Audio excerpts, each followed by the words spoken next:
Kim Chiu naiyak sa birthday message ni Vice Ganda sa kanya.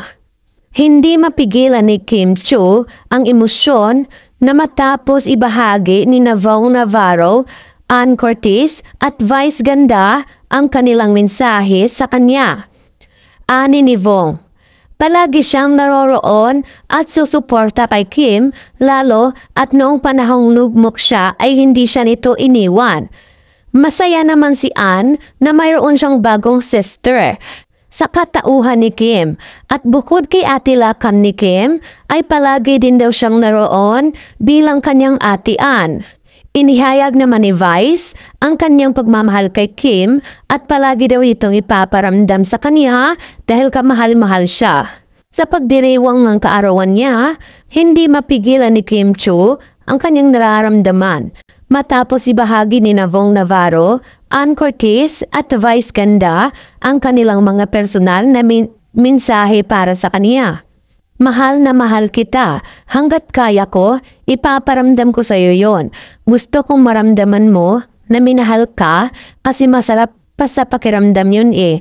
Gusto ko maramdaman mo yung pakiramdam na iyon ulit at hindi matatapos ang nararamdaman mong yon na minamahal ka kasi kamahal-mahal ka at mahal talaga kita.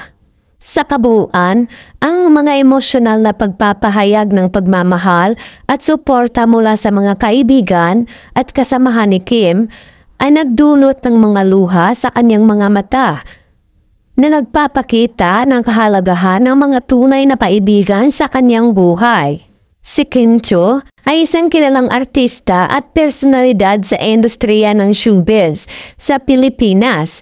Isinilang siya noong April 19, 1990. Kim Chiu ay isang kilalang artista at personalidad sa industriya ng showbiz sa Pilipinas.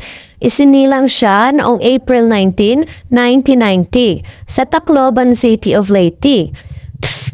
Unang sumikat si Kim Chiu noong sumali siya sa reality show na Pinoy Big Brother 10 Edition noong 2006 kung saan siya nagwawaging big winner.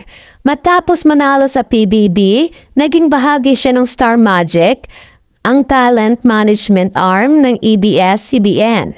At nagsimula na magkaroon ng mga proyektong telebisyon at pelikula. Sa post ni Kim, binahagi niya ang saloobin na nakabalik na siya sa pagtatrabaho matapos ang mahigit 1 linggo. Sa kanyang pagbabalik trabaho, aniya ay mas naging makahulugan sa kanya ang linyang umulan man o umaraw kahit ang dulo ay di matatanaw. Bahagi ito ng lyrics sa opening song sa noontime show ng It's Showtime.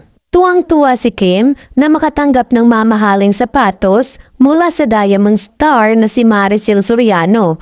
Sa kanyang IG stories ay makikita ang pag-abot sa kanya ni Maricel ng LV na sapatos. Kilig na kilig si Kim habang sinusukat ang sapatos mula sa Diamond Star. Tudo pasalamat si Kim at pinangakuang aalagaan niya ng buong puso ang pamana ng kanyang inay